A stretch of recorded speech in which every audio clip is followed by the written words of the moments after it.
Hello everyone, welcome back to Electronics 1. Today we're going to move on to a new topic. We're going to leave diodes behind, although much of the theory that we've discussed with diodes is going to continue to be important as we now start talking about bipolar junction transistors, or BJTs.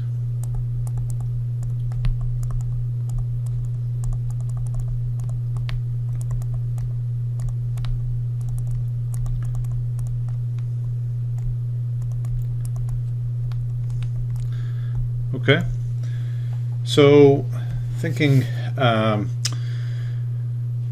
back to our diodes, with our diodes we only had a single PN junction, but with BJTs we now have two PN junctions.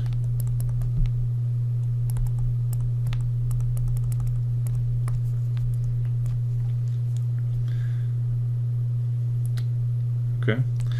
We also have two different types of BJTs, and those are NPN, so N-type, P-type, and N-type material, making up the three segments of the transistor, or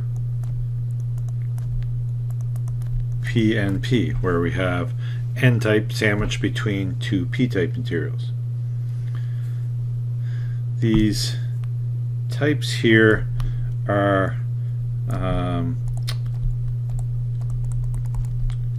usually referred to as polarities.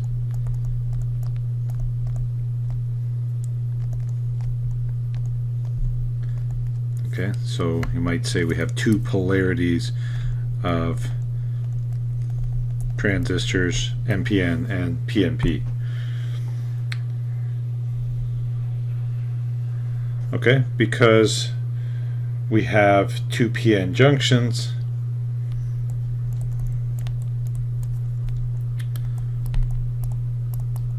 since we have two PN junctions, we can have four different combinations of bias across those junctions.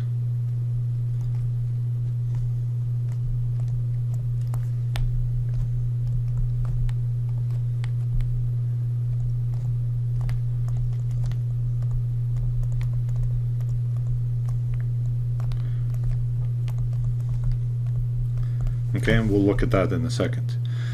If we let's just show kind of graphically how we often represent the different semiconductor regions of a transistor, and we'll show an NPN type here. So a region that's doped to be N-type, a region doped to be P-type, and a region doped to be N-type. Each of these regions has a name.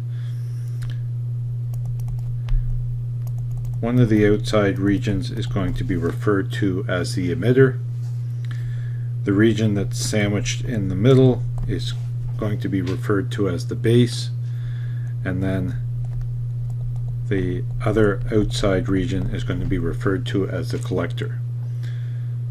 Okay, you'll note that we see that two PN junctions exist here.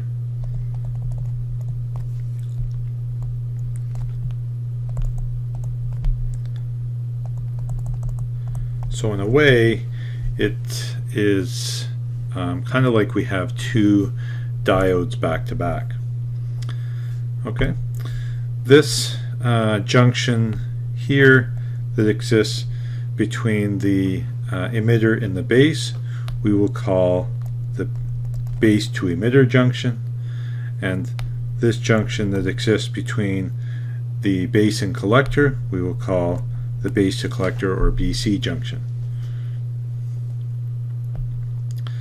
Okay, so if we consider the that each junction can be biased in either forward or reverse.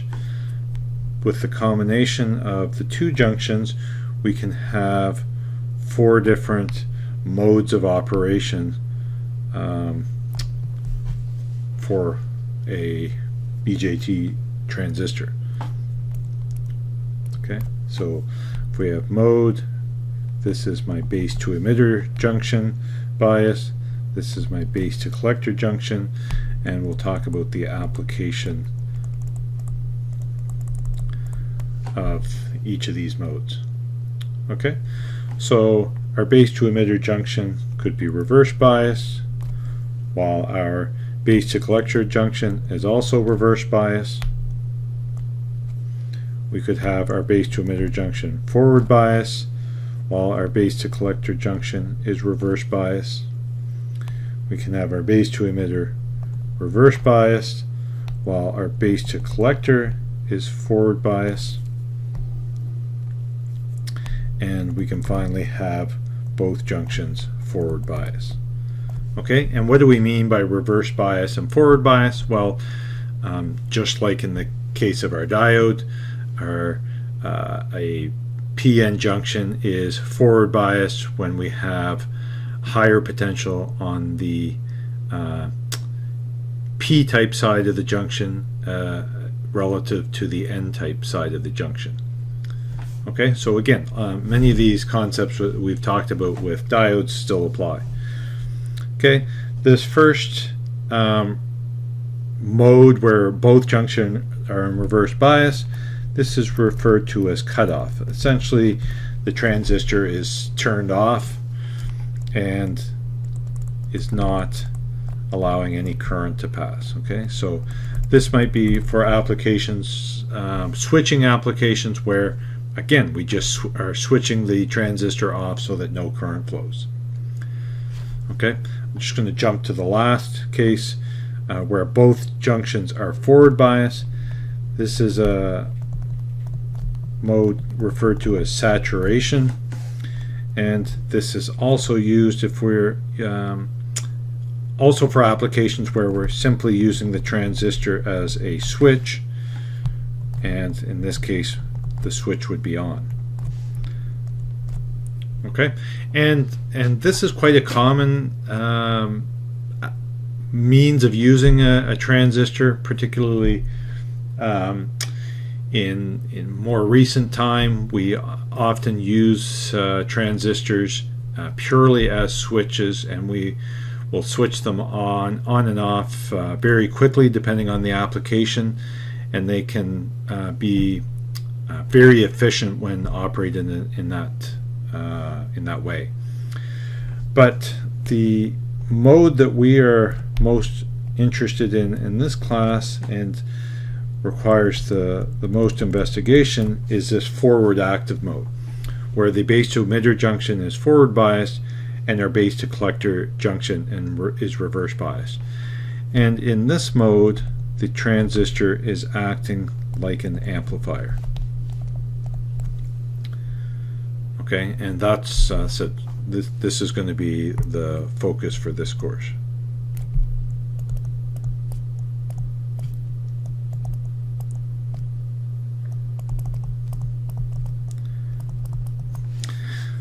The final mode is really not really used. This reverse active mode. This is not a mode that we are typically looking to operate the transistor in, and it is of limited use. So we really aren't going to talk about reverse active mode at all. Okay, and just in case it wasn't clear here, FB in these columns is referring to forward biased, and RB is referring to reverse biased.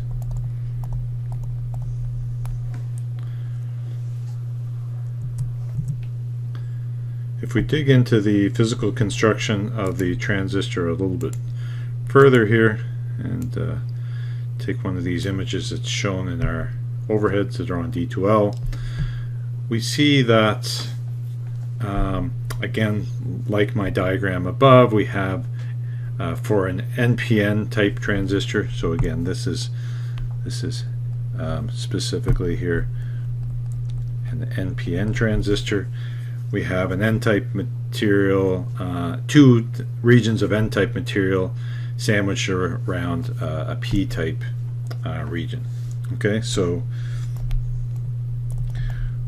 we have 3 layers, and those 3 layers are N, P, and N.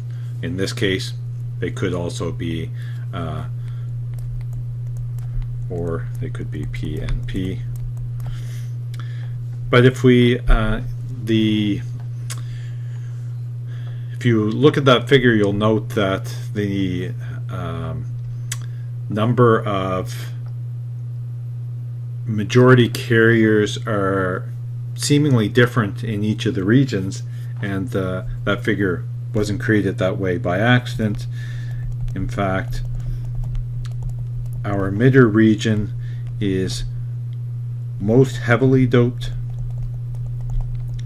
so it's going to have the largest concentration of majority charge carriers, as depicted in the diagram with the most negative charges showing there.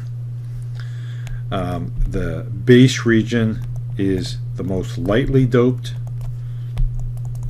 so noting that from the diagram that there are the least number of majority charge carriers shown with the positive symbols. Again, remember that majority carriers in N-type are electrons, majority carriers in P-type are our holes, but you also see the minority carriers that are shown as the small black bubbles in there. Those are those carriers that are thermally generated. And finally, the collector region is moderately doped. And we're going to investigate a little bit further on how the doping concentrations, what impacts they have on our transistor, and we'll look at that next class. Okay. In terms of schematic symbols, so again, this is kind of a physical representation of the diode, although it might not truly be constructed in this physical shape. We are of course not going to draw this in a schematic. We're going to draw it using this typical schematic symbol that for an NPN transistor looks like this, where this is the collector, this is the base, and this is the emitter. Or for a PNP transistor, looks somewhat similar.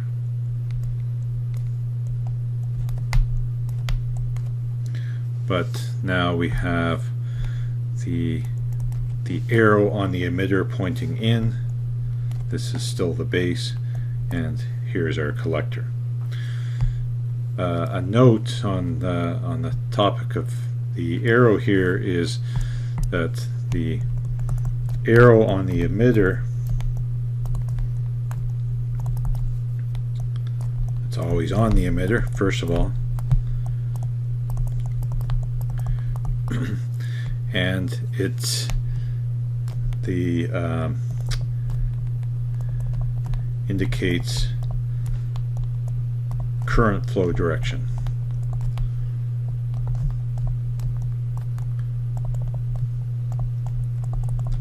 And if you just stop and think for just a second here, this should make sense that this is showing the current flow direction.